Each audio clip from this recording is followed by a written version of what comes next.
Alright, so I chose this story because my brother, when he moved to Kansas for the first time, he was homeless for a couple weeks, and then he found someone actually drove by and a trucker picked him up and took him to his house. So this is by James A. Michener, and it is, I believe that all men are my brothers. I believe that all men are my brothers. I really believe that every man on this earth is my brother. He has a soul like mine, the ability to understand friendship, and the capacity to create beauty. In all continents of this world, I have met such men. In such savage jungles of New Guinea, I have met my brother. And in Tokyo, I have seen him clearly as he walked before me. In my brother's house, I have lived without fear. Once in the wildest part of Guadalcanal, I had to spend some days with men who still lived through the old Stone Age, but we got along together fine. In the South Pacific, on remote islands, I have sailed and fished with brown men who were in every respect the same as I.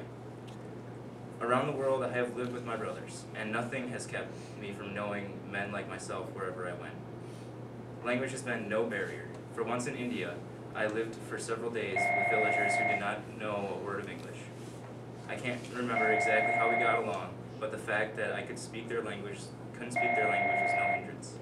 Differences in social customs never kept me from getting to know and like savage Melanesians and New Hebrides. They ate roast dog, and I ate army spam.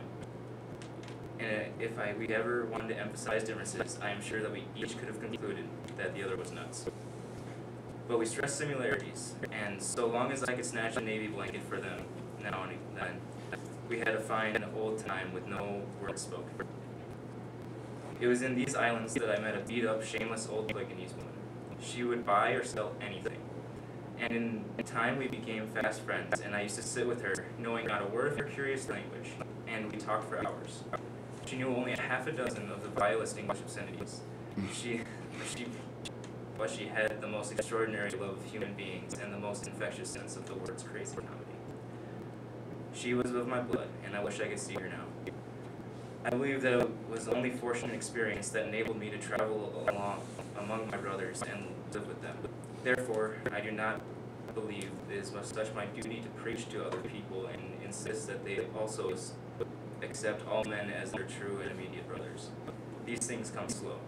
Sometimes it takes lucky breaks to open our eyes. For example, if I had never known this wonderful old Taiwanese woman, I might not now think of all Chinese as my brothers. I had to learn, and as I believe, the world will one day learn. Until such time, an experience provides to all of us the essential brotherhood of man. I am not going to preach or scream or rant. But if I am tolerant of other people's prejudices, I must insist that they become tolerant of me. To my home in rural Pennsylvania come brown men and yellow men, and black men from around the world. In their countries, I lived and ate with them. In my country, they shall live and eat with me.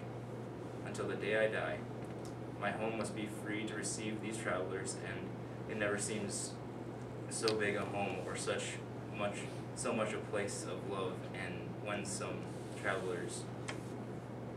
some man from India or Japan or Mexico or Tahiti or Fiji shares it with me.